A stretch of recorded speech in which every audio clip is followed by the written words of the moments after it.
გმირობა იმისათვის, რომ უბრალოდ ვიყოთ ჩვეულებრივი მოქალაქეები, კარგი ჟურნალისტები, კარგი მოსამართლეები, კარგი პარლამენტარები. არ ვიცი, ძალიან სამწუხაროა, მაგრამ ძალიან ხშირად გვიწევს პარალელების გავლა იმ წლებთან, როდესაც რეჟიმი 27 წელები ძალიან ხშირად არის ხოლმე ამაზე საუბარი ბოლო დროს. განსაკუთრებით იმ ფონზე, რომ პარლამენტის რაღაც ესეთი შეპარულად რაღაც პარლამენტის მიერ მოხდა რაღაცა ესეთი კანონების მიღება, რომელიც ნელა გვაახლოებს იმ წლებს და კიდევ არის ცდილობა რაღაც შეზღუდვები, დამატებითი შეზღუდვები დაგვიწესოს შეზღუდოს ჩვენი თავისუფლება. შეიძლება ერთი დავამატო?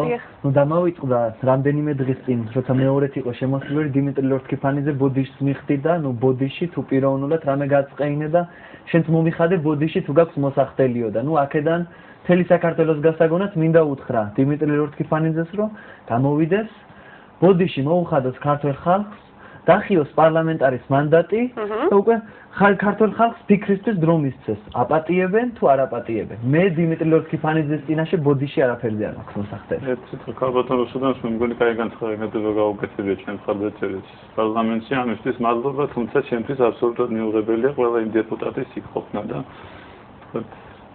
ნუ გასწორდა გძელდება. კი, ზოგადად გძელდება. ყველანი საკუთი მიდიოდა. მე გავიმარჯვებ, ხო? კარგი, გავდივართ ეკლაპარებას ისროს.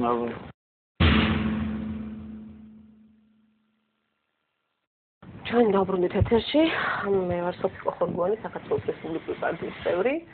ჩვენ ყავდა სტუმრები, დათო ფაცაცია, მოძრაობა რატომ, მამუკა ბალიაშვილი, საქართველოს ქვის ახალგაზრდულის თავმჯდომარე, კახა გიორგანაშვილი, მოძრაობა რატომ, კახა პეტრიშვილი, ახალი მემარჯვენეების ახალგაზრდულის წევრი.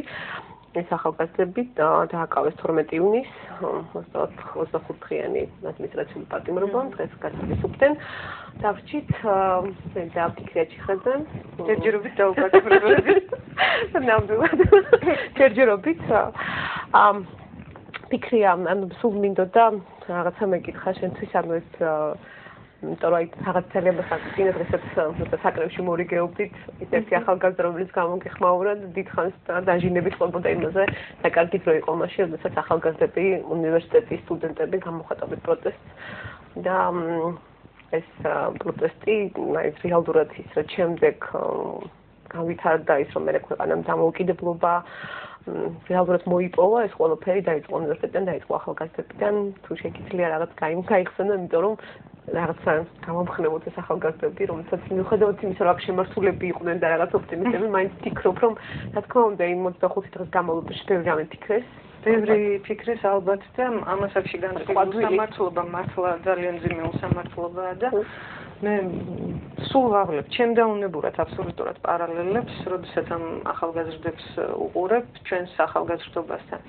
მე და არ ვიცი იმის გამო, რომ თვითონ ვიყავი ამ ახალგაზრდული მოძრაობის წარმომადგენელი ჩემს უფრო ადრეულ ასაკში, ძალიან სერიოზული და ძალიან დიდი გულშემატკივრობა მჭირს ამ ადამიანებისადმი და სულ მახსენდება, აი მე როცა იმათ ხელა ვიყავი, როგორები იყვნენ ის ადამიანები, ვინც დაახლოებით ჩვენ ხელები იყვნენ და ჰქონდა ჩვენ მათთან ურთიერთობა. ალბათ დაახლოებით ისინი ჩვენნაირი მდგომარეობაში იყვნენ, როცა დარდობ მათზე, როცა ფიქრობ მათზე, გული შეგტკივა, მაგრამ ძალიან გინდა რომ ისინი იყვნენ ძალიან ცოცხლები, პატრიოტები, ჰქონდეთ თავიანთი სამშობლოს სიყვარული და აი სამართლიანობის გამძაფრებული მოთხოვნა. მე სულ ვამბობ იმას, რომ თუ ამ ასაკში ეს განცდა არა გაქვს, მაშინ მე დადგება რაღაცა სხვა ასაკი, როდესაც ბუნებრივად ასაკის გამო, რაღაცა სხვა გამოცდილების გამო, იმის გამო, რომ მაქსიმალიზმი ნელ-ნელა იკლებს და უკვე რაღაც სხვა ტიპის განცდები შემოდის, პრაგმატული, უფრო გაწონასწორებულობისაკენ სწრაფად და ასე შემდგომ, ბუნებრივად შეიძლება აღარ მოგეცეს აღარაფრის შესაძლებლობა.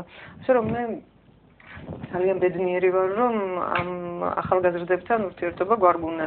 ბედმა, ისინი ძალიან საინტერესოები არიან, ძალიან ხალასები არიან და ძალიან მინდა რომ გული არ მოუკვდეთ იმ უსამართლობის გამო, რომელიც მათ ხელმისაწვდომია ეს სასწრაფოთში რომ არ ჩავარდე, მაგრამ ეს აი მაშინ იყო უნივერსიტეტი, ხო, მაშინ იყო უნივერსიტეტი და ეს იყო ძალიან მნიშვნელოვანი ფაქტორი.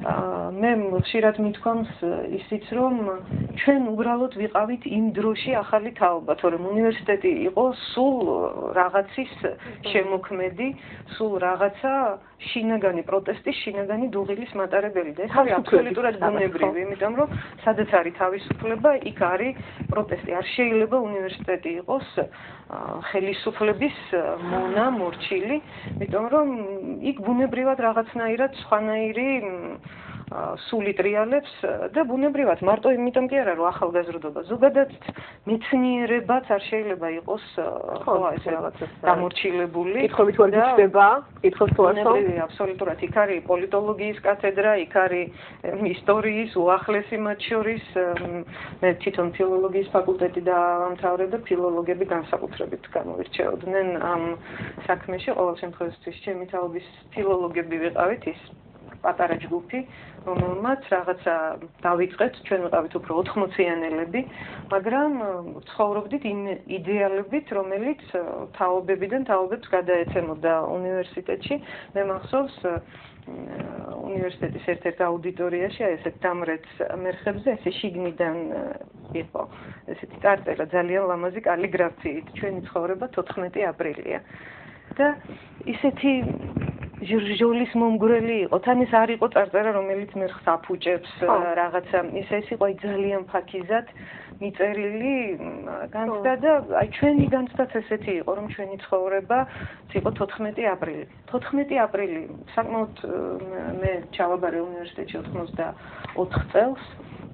ანუ 78 წელს ჩვენ ვიყავით სკოლის მოწაფეების თაობა, მაგრამ აი ეს განცდა 14 აპრილის ჩვენ ძალიან სერიოზულად გვასულდგმულებდა, ძალიან სერიოზული მასულდგმულებელი იყო და ბოლოს საბჭოთა პერიოდში 78 წლის 14 აპრილს საქართველოში მოხდა თბილისში ძალიან დიდი დემონსტრაცია ქართული ენის დასაცავად.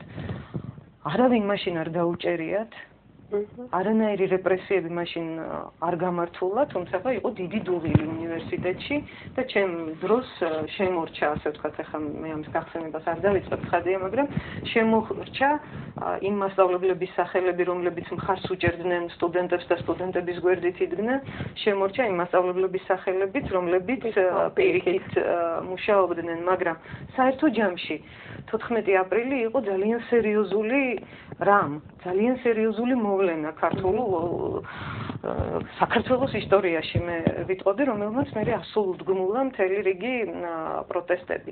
და 14 აპრილი იყო ძალიან დიდი პოზიტივის შემცველი დღე. მიუხედავად განცდა რომ ხარ ერი ხო, მე ხო არ ვიყავი ბუნებრივად მონაწილე, მაგრამ აი სრულფასოვანი განცდა მაქვს, რომ თითქოს მეც ვიყავი მონაწილე ამისი და თითქოს აი ის განცდა მე რომელიც მონაწილეობის მნიშვნელოვანის და ძალიან კარგის.